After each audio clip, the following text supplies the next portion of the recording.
Hello friends, welcome to Kankalai family vlog. இந்த ஒரு உருண்டை போதுங்க, வீட்டு பக்கம் எலியே வராது. அதை எப்படின்னு பார்க்கலாம் வாங்க. நிறைய பேர் என் வீடியோவை பார்த்து சப்போர்ட் பண்ணியிருக்கீங்க, மிக்க நன்றி. வீடியோ ஃபுல்லுமே ஸ்கிப் பண்ணாமல் பாருங்கள். அப்போ தான் என்ன டிப்ஸ் சொல்லியிருக்கேங்கிறது உங்களுக்கு புரியும். கண்டிப்பாக ஏதாச்சும் ஒரு டிப்ஸ் ஆச்சும் உங்களுக்கு பயனுள்ளதாக இருக்கும். வாங்க இப்போ என்ன டிப்ஸ்ன்னு சொல்லிவிட்டு வீடியோக்குள்ளே போய் தெரிஞ்சுக்கலாம் வாங்க. ஃபஸ்ட் டிப் என்னென்னு பார்க்கலாம். நம்ம எல்லார் வீட்லேயுமே முட்டை வாங்கி வந்து ஸ்டோர் பண்ணுவோம். ஒரு தட்டு 10 15 அந்த மாதிரி நமக்கு ஸ்டோர் பண்ணுறதுக்கு இடம் இருக்காது. நம்ம என்ன பண்ணுவோன்னா, கடையில் காசு கொடுத்து அதை ஸ்டோர் பண்ணுறதுக்கு ஒரு பொருள் வாங்குவாங்க. காசை வீணாக்காமல் இந்த டிப்பை ட்ரை பண்ணி பாருங்கள். நம்ம வீட்டில் வீணாக போகிற பக்கெட்டு வாளி ஏதாவதுச்சு எடுத்துக்கோங்க. அதில் ரேஷன் அரிசி நிரப்பிட்டு இந்த மாதிரி முட்டையை தலைங்கீழ கவுத்து வைங்க. நீண்ட நாளைக்கு முட்டையும் வீணாக போகாது. முட்டை உடையாத அளவுக்கு நமக்கு பத்திரமாகவும் ஸ்டோர் பண்ணி வச்சுக்க முடியும். நம்மளோட காசையும் வீணாக்காமல் மிச்சப்படுத்திக்க முடியும். ட்ரை பண்ணி பாருங்கள். செகண்ட் டிப் என்னென்னு பார்க்கலாம் வாங்க. ஒரு சின்ன கிண்ணம் எடுத்துருக்கேன். அதில் நான் கொஞ்சம் போல் மைதா மாவு சேர்த்துருக்கேங்க. மைதா மாவு நல்ல கோதுமை மாவு கூட நீங்கள் சேர்த்துக்கலாம், இல்லை அரிசி மாவு இருந்தால் கூட சேர்த்துக்கலாங்க. இது கூடவே 1 ஸ்பூன் அளவுக்கு சமையல் சோடா, அது கூட 1 ஸ்பூன் அளவுக்கு தனி மிளகாத்தூள் சேர்த்துருக்கேங்க. இது கூட இந்த ஷாம்பு தாங்க எடுத்திருக்கேன். 1 ரூபா ஷாம்பு எடுத்திருக்கேன். நீங்கள் எந்த பிராண்ட் ஷாம்பு இருந்தாலும் பரவாயில்லைங்க. 1 ஸ்பூன் அளவுக்கு எடுத்துக்கிட்டு அதில் ஊற்றிக்குங்க. எல்லாத்தையும் சேர்த்து நல்லா மிக்ஸ் பண்ணி விட்டுருங்க. இது நல்லா கலந்து சப்பாத்தி மாவு பதத்துக்கு நமக்கு வந்து பிசைஞ்சு கொடுக்கணும். இது கூட கொஞ்சம் போல் தண்ணி தெளித்து அதையும் சேர்த்து நல்லா பிசைஞ்சு எடுத்துக்கங்க. பிசைஞ்செடுத்த மாவும் நமக்கு சப்பாத்தி மாவு பதத்துக்கு வருங்க. அந்த மாவு சின்ன சின்ன உருண்டைகளாக உருட்டி எடுத்துக்கோங்க. உருட்டி எடுத்துகிட்டு நம்ம வீட்டில் எங்கெங்கே எலி தொல்லை இருக்கோ அந்த இடத்துலலாம் நம்ம கொஞ்சம் கொஞ்சமாக பிச்சு போட்டுற வேண்டியதாங்க. எலியோட தொல்லை எங்கே அதிகமாக இருக்குன்னு பார்த்தீங்கன்னா, வாஷிங் மிஷின் பக்கத்தில், கிரைண்டர் ஓடுற இடத்துல.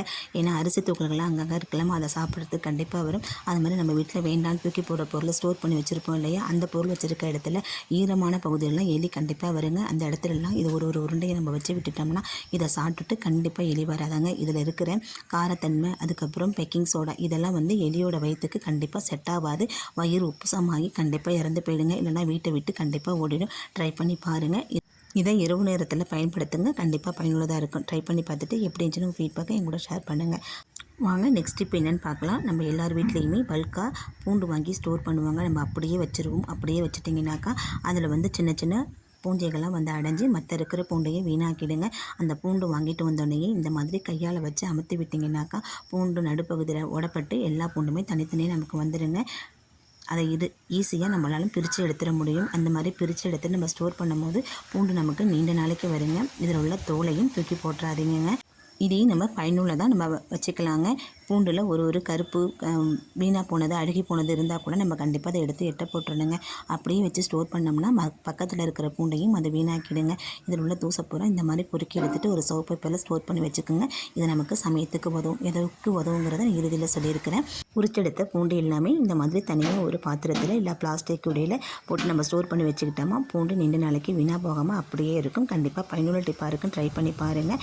பூண்டு எல்லாத்தையும் அள்ளிட்டு அதில் இருக்க தூசை கூட 2 தட்டு அப்படி தட்டி ஊதுனோம்னா தூசு கூட வெளியே வந்துடுங்க. நமக்கு தூசு தட்டி எடுக்கிறது கூட ஈஸியாக இருக்கும்.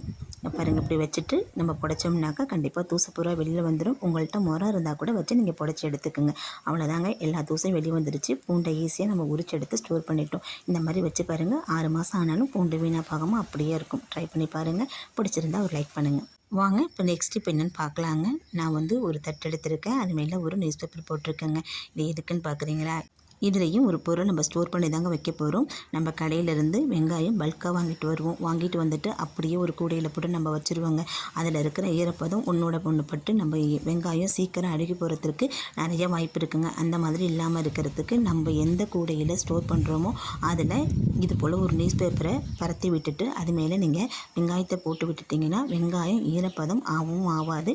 நீண்ட நாளைக்கு வெங்காயம் வீணாக போகாமல் அப்படியே இருக்குங்க. அது மாதிரி கூடையில் நம்ம ஸ்டோர் பண்ணும்போது அடியில் பேப்பர் போட்டு ஸ்டோர் பண்ணோம்னா அதில் இருக்க தூசி எல்லாமே அந்த பேப்பர்லேயே இருந்துக்கும். நெக்ஸ்ட் டைம் நம்ம வந்து ஸ்டோர் பண்ணும்போது அந்த பேப்பரை தூக்கி வச்சுட்டு வேறு பேப்பர் வச்சு நம்ம ஸ்டோர் பண்ணால் க்ளீனாகவும் இருக்குங்க. கண்டிப்பாக ட்ரை பண்ணி பாருங்கள். வெங்காயத்தை ஸ்டோர் பண்ணும்போது அதில் இருக்கிற மேலே இருக்கிற தோல் எல்லாமே எடுத்துகிட்டு ஸ்டோர் பண்ணி வைங்க. நீண்ட நாளைக்கு இருக்கும். ட்ரை பண்ணி பாருங்கள். நெக்ஸ்ட் இப்போ என்னென்னு பார்த்தீங்கன்னா, நம்ம எல்லார் வீட்லேயும் மீன், சிக்கன் இந்த மாதிரி பொரிச்சிட்டு எண்ணெயை வச்சுருப்போம். எண்ணெயை அப்படியே தூக்கி சிங்கில் ஊற்றிடுவோம். சிங்கும் அடைச்சிக்கும். இல்லைன்னா அப்படியே தூக்கி கழுவி வெளியில் ஊற்றுவோம். பக்கத்து வீட்டுக்காரவங்களும் நம்மளை கழுவி ஊற்றுவாங்க. அந்த மாதிரி இல்லாமல் இருக்கிறதுக்கு இந்த மாதிரி ஒரு வீணாக போன கவர் எடுத்துக்கோங்க. அந்த கவரில் இந்த இருக்கிற எண்ணெய் எல்லாத்தையுமே நம்ம அதில் வழிச்செடுத்து போட்டுடலாங்க. போட்டுட்டு இதை ஒரு மூட்டை கட்டி நம்ம எப்பையும் குப்பையெல்லாம் எடுத்து போகிற அந்த பாக்ஸில் போட்டு வச்சுட்டு மறுநாள் குப்பெடுக்க வரவங்க கிட்ட இதை நம்ம தூக்கி போட்டுட்டோம்னா சிங்குக்கும் எந்த அடைப்பும் கிடையாது, இடமும் நமக்கு நீட்டாக இருக்குங்க. ட்ரை பண்ணுங்கள்.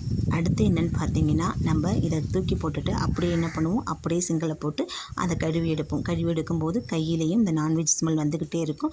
அது மட்டும் இல்லாமல் அந்த தேய்க்கிற அந்த பஞ்சிலையுமே அந்த வாடை பிசுபிசுப்பு இருக்கும். அப்படி இல்லாமல் இருக்க நம்ம வீட்டில் இருக்கிற அரிசி மாவோ இல்லை மைதா மாவோ அதை கொஞ்சம் போல் இது கூட போட்டுக்கோங்க. போட்டுட்டு நல்லா கலந்து விட்டுட்டிங்கன்னு வச்சுக்கோங்களேன், அதில் உள்ளே இருக்கிற எண்ணெய் பிசுக்கு எல்லாமே நம்ம கையில் வந்து சேர்ந்துடும். நம்ம சட்டியில் கொஞ்சம் கூட ஒட்டியே இருக்காது. இங்கே பாருங்கள், அதில் உள்ள எண்ணெய் எல்லாத்தையுமே இந்த மாவு எடுத்துகிட்டு வந்துட்டு ஒரு 2 நிமிஷம் நம்ம மெனக்கிட்டு இந்த வேலையை செஞ்சோம்னா நமக்கு இந்த பாத்திரத்தை தேய்க்கிற வேலையும் மிச்சம், பாத்திரம் தேய்க்கிற நாரும் வீணாக போகாது, கையிலே நான்வெஜ் ஸ்மெல் இருக்காது. கண்டிப்பாக ட்ரை பண்ணி பாருங்கள், பயனுள்ளதாக இருக்கும். வாங்க நெக்ஸ்ட் ஸ்டெப் என்னென்னு பார்க்கலாம். நம்ம வீணாக போதுன்னு தூக்கி போட்டு அந்த பூண்டை தாங்க எடுத்திருக்கேன். நம்ம தோசைக்கல்லில் நம்ம தோசையெல்லாம் ஊற்றிட்டு கல் சூடாக இருக்கும், அந்த மிதமான சூட்டிலேயே இந்த பூண்டு தொலியும் அது மேலே பரத்தி விட்டுருங்க. பரத்தி விட்டுட்டு சூடு 2 நிமிஷம் அப்படியே வச்சு நம்ம இப்படி நம்ம வந்து வாட்டி கொடுத்தோம்னா அந்த தோல் நல்லா நமக்கு சூடாகி வந்துடும்.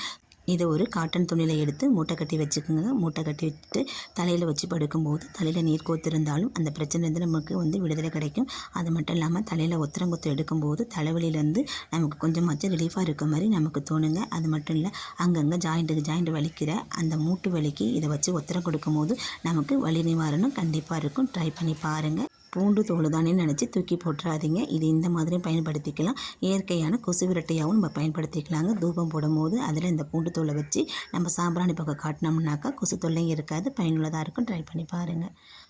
வாங்க நெக்ஸ்ட் இப்போ என்னென்னு பார்க்கலாம். நம்ம வீட்டில் நான்வெஜ் சமைக்கும் போது ஒரு சில சமயத்தில் காரம் கூடுதலாக போயிடும், அப்புறம் இல்லைனாக்கா உப்பு கூடுதலாக போயிடும். இந்த மாதிரி 2 பிரச்சனையும் இருக்கும் போது இதை மட்டும் ட்ரை பண்ணி பாருங்கள். இது கூட கொஞ்சம் போல் தேங்காய், ஒரு 4 முந்திரி பருப்பு எடுத்து நல்லா மையாக அரைச்சி இதில் ஊற்றிட்டிங்கன்னா காரத்தன்மையும் இருக்காது, குழம்பும் திக்காக இருக்கும், உப்பு சுவையும் குறைஞ்சி போகும். ட்ரை பண்ணி பாருங்கள். வாங்க நெக்ஸ்ட் இப்போ என்னென்னு போகலாம். நம்ம வீட்டில் எல்லாருக்குமே வாயு பிரச்சனை இருக்கும். அந்த காலத்துலலாம் பூண்டை அடுப்பில் சுட்டு சாப்பிடுவாங்க வாயு பிரச்சனை இருந்தாக்கா. இப்போ இருக்கிற காலகட்டத்தில் நம்ம வீட்டில் அடுப்பு இல்லைங்கிற சமயத்தில் இந்த மாதிரி தோசைக்கல்லை அடுப்பில் எடுத்து வச்சுக்கோங்க. வச்சுட்டு நம்ம உரித்து வச்ச பூண்டை அது 2 நிமிஷம் போட்டு நம்ம வாட்டி கொடுத்தோம்னாக்கா பூண்டு எல்லாமே நல்லா சூடுபட்டு வந்துடும். அந்த சுட்ட பூண்டை எடுத்து நம்ம சாப்பிட்டோம்னா நமக்கு வாயு பிரச்சனை கண்டிப்பாக இருக்காது. வாரத்துக்கு ஒரு முறை இந்த மாதிரி சாப்பிட்டுட்டு வாங்க, கண்டிப்பாக வாயு பிரச்சனை குறையும். வீட்டில் உள்ள பெரியவங்களுக்கு வாயு மாத்திரை வாங்கி கொடுக்கறதுக்கு இயற்கையான இந்த பூண்டை சுட்டு கொடுத்தீங்கன்னா அவங்களுக்கும் வாயு தொழிலேருந்து ரிலீஃப் கிடைக்குங்க. பசங்களுக்கும் இதை நம்ம சுட்டு கொடுக்கலாம், உடம்புக்கு ரொம்பவும் நல்லது. ட்ரை பண்ணி பாருங்கள், கண்டிப்பாக பயனுள்ள டிப்பாக இருக்குங்க.